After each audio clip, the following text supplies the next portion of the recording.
Welcome back to RaithTV. Great to see you in your training gear because it's first day of pre-season. It gets shorter and shorter, doesn't it, the close season? Yeah, it literally does now. You know, it used to be a good 8-9 weeks years ago or back in the day, and then obviously playoff pyramids influence that as well. Sometimes you sign players that are perhaps played in those, some that haven't. But great to be back, first and foremost. Great to see the guys. You've always got that little bit of excitement and trepidation on the opening day, but it's good to get out of the way. One of the lines from your kind of introductory RaithTV interview was that really kind of caught the attention of fans was that no team will outwork us, no team will be fitter. Tell us a wee bit about your pre-season regime. Yeah, well, we're back fairly early. I know everybody has their own start dates and their own thought process on when to come back and how to come back. You know, some teams take it gradually, a couple of days a week. Some go straight into it. So, guys have had a good break. They've enjoyed their holidays.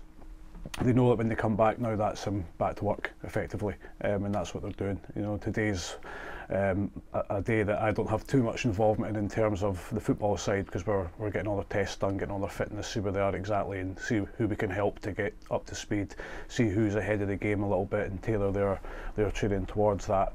And you know what I saw out there today, in all the tests, the static ones and also the dynamic ones, was pretty good. It was a really high standard. The guys have kept themselves in good condition, which is a huge help for myself and the staff.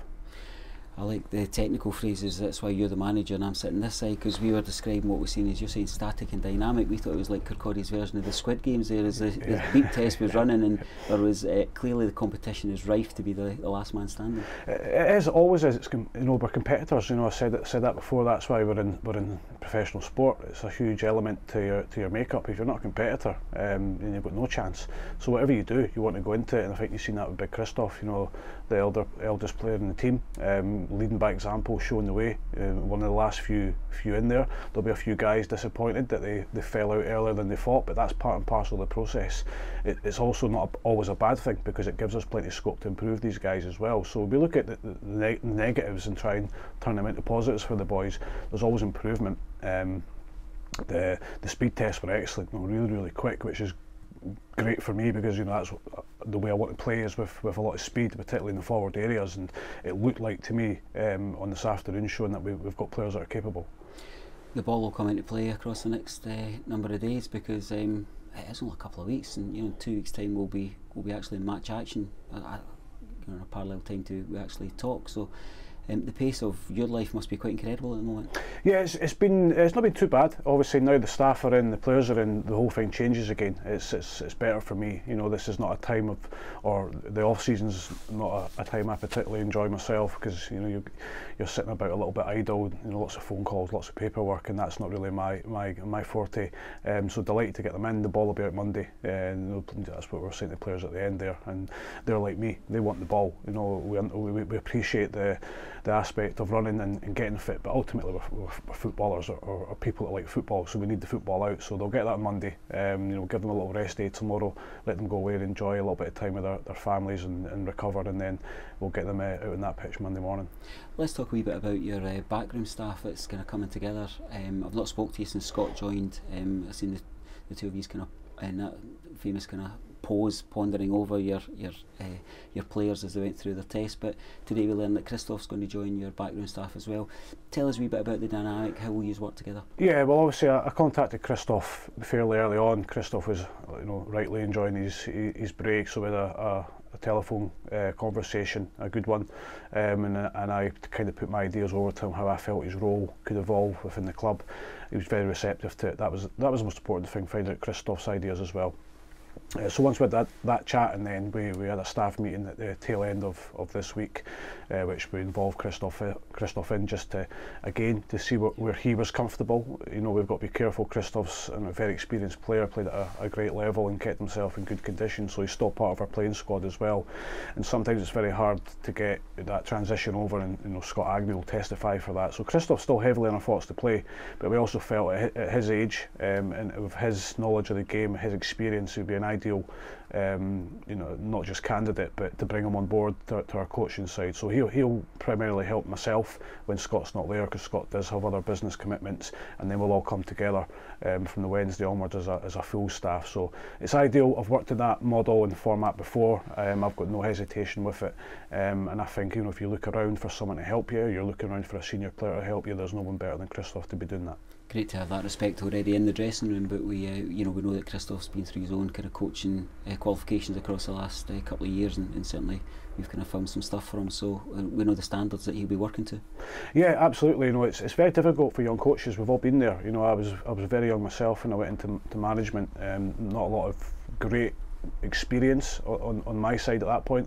A little bit of knowledge, not great knowledge, because as a player you don't tend to focus too much on that side of it, especially I was 31 at the time. So as I've, you know, moved on a little bit or gained more experience, you know, I've learned how perhaps you can help other guys maybe get there quicker than I did, and by joining a backroom staff, I mean, it's an ideal situation. I mean, I didn't get that opportunity to do that. I was thrown in kind of at the deep end, which has helped me in the long run.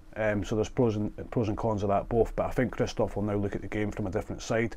He'll understand the thinking behind decisions that are made, because I think sometimes as a player you just see a decision, you don't actually go away and think about why that decision got to the conclusion.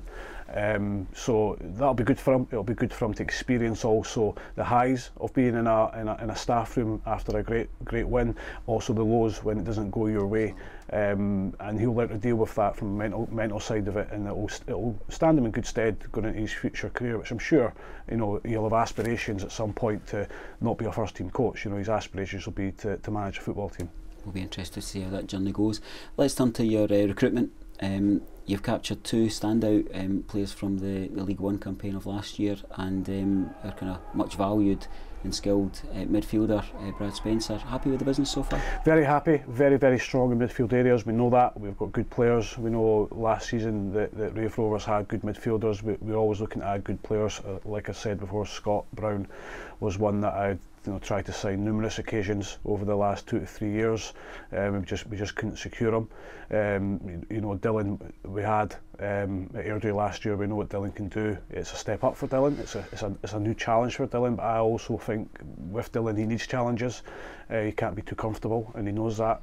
So it's good, and having that competition within the area for Dylan's, you know, it's going to push him on, I think, to a higher level. With Brad, of course, it took us a little bit of time to get that one over the line.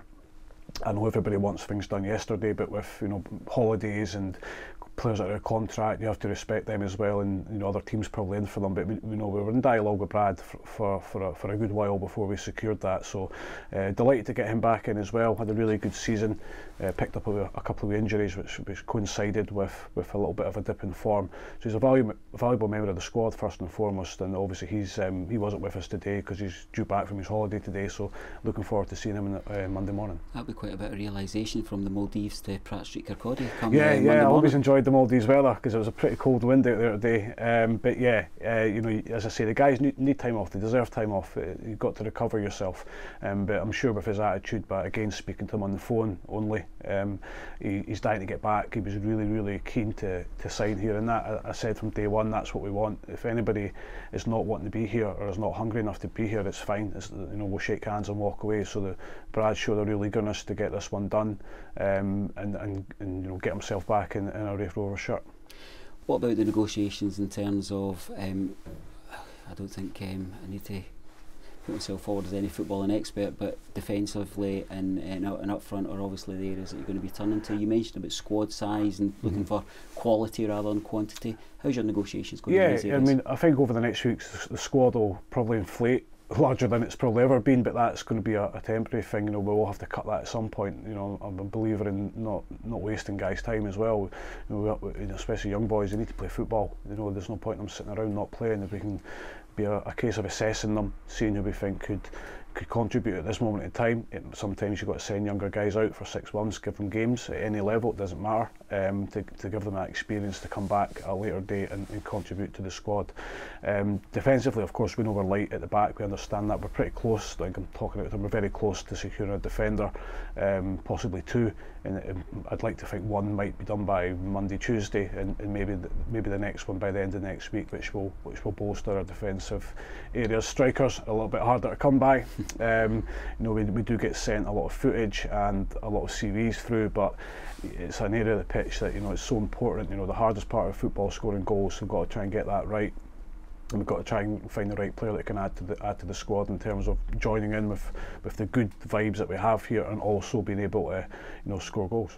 Absolutely. In terms of the squad size, a kind of follow-on question, you mentioned about younger players maybe going out on loan. Are we likely to see anybody leaving the club, or do we think that what we've got just now, it's about building forward? Again, it comes down sometimes to players' decisions. Once, as I say, we're very heavy in midfield, it'll be a case of us over the next 3 to 4 friendly games and cup games, there might be someone who comes to me and wants game time that we can't guarantee, and I fully understand that. So at the moment we have no plans to speak to anybody and ask them to leave the club, or maybe look at other options, but in 4 or 5 weeks that can change pretty quickly, and players want to play football. That's I don't want guys here that are happy to sit around. You want guys competing all the time, but we also need players to understand that it will be a squad game. It's going to take a huge effort from everybody within the squad, and as long as you get that into their head and can get their head round it, then we'll be fine. And there's sometimes a case that one game is not for you, the next game is. One game you're not playing particularly well, you have to come off, it's just not your day. Doesn't mean to say next week's not going to be your day. Yeah, I'm going to ask a question that might come across a wee bit naive, but I know it's something that supporters will wonder about. At what part of the process are you all also turning your eyes to the loan market? Is that something that you build in from pre-season and your knowledge of past campaigns, or is that something that evolves as we get nearer to kind of It's a bit of both. I wouldn't say the problem with loans, you tend to find the guys that have done well on loan at clubs are going back into their first team squads now for pre-season to try and push for their first team. Now it might be a case that they manage to do that, it might be a case that they don't. We also have 3 Colts teams this year going into the Lowland League, Rangers, Celtic and Hearts, so that takes away 3 teams potentially that are decent loan options for us. But it's certainly a market we will look at. It's a valuable market for every club, not just Championship clubs. But we're not, without being disrespectful, we're now looking at Championship loans rather than League One loans, and it does attract more experienced players that would perhaps be looking to come on loan. Again, it's a case of them being at their clubs, maybe not getting game time, approaching their manager, and suddenly they become available. You only get five at a time, so you have to be careful with them. But it's certainly a market that we will be looking at. Yeah. We were talking about Christoph earlier. You're talking about the kind of leadership role. In terms of leadership of the team on the park, have you made a decision on the squad captain? Or no, it's not even entered our conversations yet. Myself and Scott will speak to Christoph as well. Again, it's one of those ones for me.